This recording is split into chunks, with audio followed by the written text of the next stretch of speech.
కానీ కులం కానీ మతం కానీ సంబంధం లేకుండా ముందుగా ఒక మానవతావాదిగా మనం ఆదుకోవాలి. నేను దిల్షుక్నగర్లోనే ఉంటాను. కరెక్ట్గా సంఘటన జరిగిన 6 నిమిషాల్లో అక్కడికి వెళ్ళే ఫెసిలిటీ ఉంది కాబట్టి వెళ్ళగలిగాను. వెళ్ళిన తర్వాత అక్కడ ఆ సంఘటన చూడడానికి ముందు 2002లో షిరిడి సాయిబాబా టెంపుల్ ముందు జరిగిన బాంబ్ బ్లాస్ట్లో బాంబు పేలిన అతి సమీపంలో నేనున్నాను. అత్యంత ఘోరమైన బాంబు పేలింది. బట్ ఆ రోజు మాకు అది బాంబు అని తెలియదు. ట్రాన్స్ఫార్మర్ పేలింది అనుకున్నాము, పరిగెత్తాం, మళ్ళీ వచ్చాం, చాలా మందిని సేవ్ చేయడానికి ట్రై చేశాం. కాబట్టి ఆ భయం అప్పటికి ఇంకా లోపల ఉంది. కాబట్టి మన వైపు నుంచి కొంతమంది అయినా కాపాడాలని వెళ్ళాం.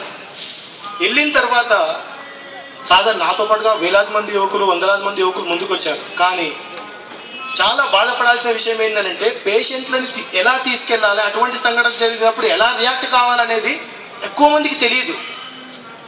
అది చెప్పాలి. మనం యాక్చువల్గా ప్రజలకు ఎడ్యుకేట్ చేయడంలో ఫెయిల్ అయ్యాం. దిల్షుక్నగర్లో బాంబ్ బ్లాస్ట్ అవుతుంది అని కేంద్ర ప్రభుత్వం హెచ్చరించిన, రాష్ట్ర ప్రభుత్వాలు పట్టించుకున్నా పట్టించుకోకపోయినా సామాన్య కార్యకర్తగా నేను సార్కి అదే ఎక్స్ప్లెయిన్ చేశాను. ట్రాఫిక్ అత్యధిక రద్దీగా ఉంది, ఇక్కడ దయచేసి సీసీ కెమెరాలు ఏర్పాటు చేయండి. మీకు బడ్జెట్ లేకపోతే మేము కట్టిన పెనాల్టీలు, ట్రాఫిక్ పెనాల్టీల డబ్బులైనా పెట్టి ఇక్కడ కెమెరాలు ఏర్పాటు చేయండి. ఇక్కడ ఉన్న ఫుట్పాత్ మీద ఉన్న వాళ్ళందరినీ ఖాళీ చేయించండి అని ఎన్నోసార్లు అక్కడ ఉన్న ట్రాఫిక్ ఇన్స్పెక్టర్లకు చెప్పాం.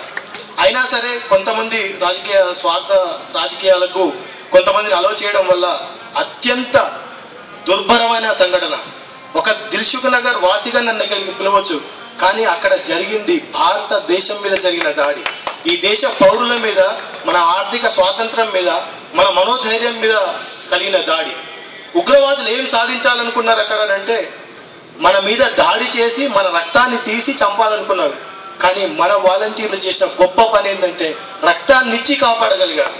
వాళ్ళు రక్తం తీస్తే మొట్టమొదటి కాల్ గీతామూర్తి గారు ఫోన్ చేశారు, రాము మీరు ఎక్కడున్నారు, సంఘటనలో ఉన్నా.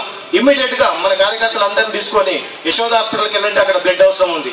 అప్పటికే పోలీసు వాళ్ళు వచ్చారు. నేను మేడం యశోద హాస్పిటల్ ముందు అన్నా, లేదు మీరు లోపలికి వెళ్ళిపోండి. లోపలికి వెళ్ళిన తర్వాత ఆ శవాన్ని చూసి అక్కడ కొన్ని గ్రూపులు, రేర్ బ్లడ్ గ్రూప్స్ దొరకకపోతే ఇమ్మీడియట్గా స్పందించారు. వందల మంది 2:30కు 46 సంవత్సరాల ఒక మేడం మన కార్యకర్త ఫోన్ చేసి, రాము నాది O నెగిటివ్ బ్లడ్, నేను రావాలా అని ఫోన్ చేసింది. 2:30 టైంలో 32 కిలోమీటర్ల దూరం ఉంటారు మేడం, సమయం 2:30 అవుతుంది. అవన్నీ ఐ డోంట్ కేర్, నేను చనిపోయినా నాకు బాధ లేదు, కానీ నేను వచ్చి ఒక ప్రాణాన్ని కాపాడుతాను అన్నది. సో ఇటువంటి వాళ్ళందరినీ కోఆర్డినేట్ చేసుకుంటూ అంతమందికి హెల్ప్ చేసే భాగ్యం ఆ భగవంతుడు మనకి ఇచ్చిండు అని అంటే అది కూడా ఒక లోక్సత్తా కార్యకర్తగా ఎక్కడ కూడా ఆ పార్టీలకు సంబంధం లేకుండా మనం పనిచేయడం జరిగి మిగతా వాళ్ళు కూడా వాలంటీర్ తీసుకెళ్ళాం.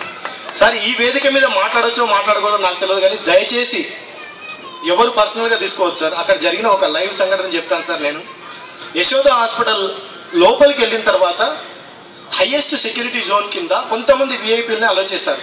10 గంటల 12 నిమిషాల నుంచి 11 గంటల వరకు జరిగింది నేను చెప్తాను సార్. 10 గంటల 12 నిమిషాలకి పేర్లు కూడా చెప్తాను సార్, ఏమనుకోవద్దు. నాగం జనార్దన్ రెడ్డి గారు వచ్చారు. అప్పటికే కొంతమంది బీజేపీ నాయకులు వచ్చి వెళ్ళిపోయారు, కాంగ్రెస్ వాళ్ళు వచ్చి వెళ్ళిపోయారు. నాగం జనార్దన్ రెడ్డి గారికి హాస్పిటల్ వాళ్ళు ఎక్స్ప్లెయిన్ చేస్తున్నారు. ఒక డాక్టర్ వెళ్ళి పేషెంట్లను చూపిస్తున్నారు. ఇమీడియట్గా వైఎస్ఆర్సీపీ నుంచి విజయమ్మ గారు వాళ్ళ మిగతా ఎంపీలు ఎమ్మెల్యేలు వచ్చారు. వాళ్ళకు డాక్టర్లు ఎక్స్ప్లెయిన్ చేశారు. మళ్ళీ పేషెంట్లను తీసుకెళ్ళడానికి అని చెప్పి ఆ ఫ్లోర్కి తీసుకెళ్లారు.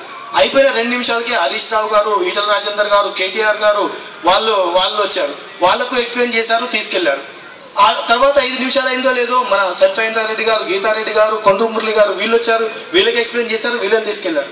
వీళ్ళు కాకుండా జిహెచ్ఎంసీ మేయరు, జిహెచ్ఎంసీ పోలీస్ అధికారులు, ప్రెస్ ఎప్పుడు సార్ వాళ్ళకి వైద్యం చేసేది? ఎవరు సార్ వీళ్ళకి చెప్పింది? ఆ టైంలో ఆ 5 నిమిషాలు ట్రాఫిక్ జామ్ అయితే, ట్రాఫిక్ జామ్లో 5 నిమిషాలు లేట్ అయితే ఎక్కడ చనిపోతారో అని చెప్పి ప్రాణాలు అడ్డుపెట్టి మేము ట్రాఫిక్ క్లియర్ చేస్తే అవసరమా సార్ మనకు రాజకీయాలు? అక్కడ ఆ టైంలో హాస్పిటల్లోకి అలా చేయడం, నా మీద ఏం కేసు పెడతారో కూడా నేను